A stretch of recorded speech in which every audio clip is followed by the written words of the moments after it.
नमस्कार। आप सभी को पापा अंकुश एकादशी व्रत की हार्दिक शुभकामनाएं।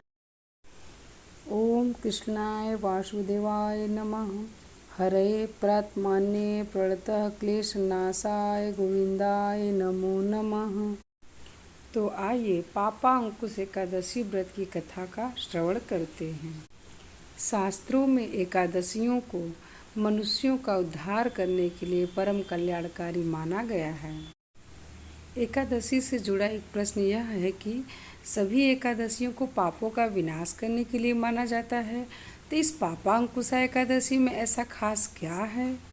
तो पापांकुशा एकादशी के महत्व को समझने के लिए समय की पहिए को पीछे घुमाते हैं और चलते हैं वहाँ जहाँ श्री कृष्ण युधिष्ठिर को ये सब समझाते हैं।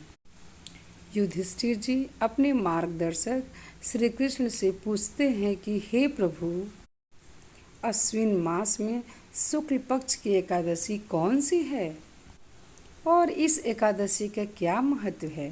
कृपया इसका विस्तार से वर्णन करें।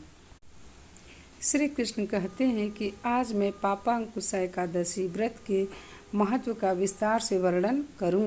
मनुष्यों को पूरी श्रद्धा भक्ति के साथ भगवान विष्णु की पूजा अर्चना करनी चाहिए। आपको यह जानकर आश्चर्य होगा कि जब मनुष्य अपनी सभी इंद्रियों को नियंत्रित करके व्रत तपस्या करता है और उसे ऐसा करने से जिस फल की प्राप्ति होती है, उसी फल की प्राप्ति पापांकुशा एकादशी व्रत के करने से होती है। इसके बाद भगवान श्री कृष्ण ने युधिष्ठिर से कहा कि अब मैं आपको इस एकादशी व्रत का रोचक कथा सुनाता हूँ। बहुत पहले समय की बात है कि विंध्य पर्वत पर एक क्रूर और निर्दयी बहेलिया रहा करता था। वह पशु पक्षियों की निर्जीव निर्मम हत्या करता था। उसमें जरा सा भी दया नहीं थी। वह पशुओं को चोट पहुंचाता तो उसको बहुत आनंद आता था, वह बहुत खुश होता था। इस प्रकार उसने अपना सारा जीवन पशु पक्षियों की हत्या, हिंसा और लूटपाट में बिता दिया। इस प्रकार अधर्म के मार्ग पर चलते हुए उसका पूरा जीवन पापों के दलदल में डूब गया। लेकिन भाग्य का खेल देखिए, इतने अधर्मी व्यक्ति को अंतिम समय में अपने पापों का एहसास हुआ। जब यमराज के दूत उसको लेने आए तो बोलने लगे कि अब तुम्हारी मृत्यु नज़दीक आ गई है। मृत्यु के बाद तुम्हें अपने कर्मों के अनुसार नरक लोक में जाना पड़े। यह सब सुन करके बहेलिया को बहुत डर लगने लगा। वह सोचा कि नरक में तो बहुत प्रताड़ना मिलती है, इसलिए इससे मुक्ति पाने के लिए वह धीरे धीरे जंगल में एक ऋषि अंगीरा से कहने लगा कि हे ऋषिवर मुनिवर, मैंने अपने जीवन में बहुत पाप किया है। अब दूत हमारे प्राणों को लेने आए हैं। अब आप हमारी रक्षा करिए। हमने सबको बहुत कष्ट दिया है, बहुत परेशान किया है। अब आप हमें इस पाप से मुक्त करने का कोई उपाय बताइए।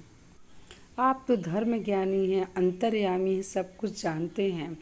हमें भी कोई उपाय बताइए जिससे हम अपने इन बुरे कर्मों से हमें छुटकारा मिल जाए और मुझे नरक की प्रताड़ना से भी मुक्ति मिल जाए।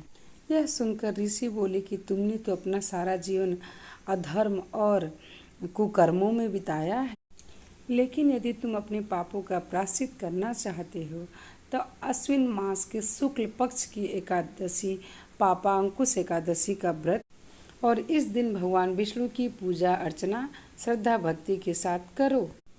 यह सुनकर बहेलिया अपने कुटिया में वापस आ गया और वह श्रद्धा भक्ति के साथ भगवान विष्णु की पूजा अर्चना करने लगा और उनके नाम का जप करने लगा।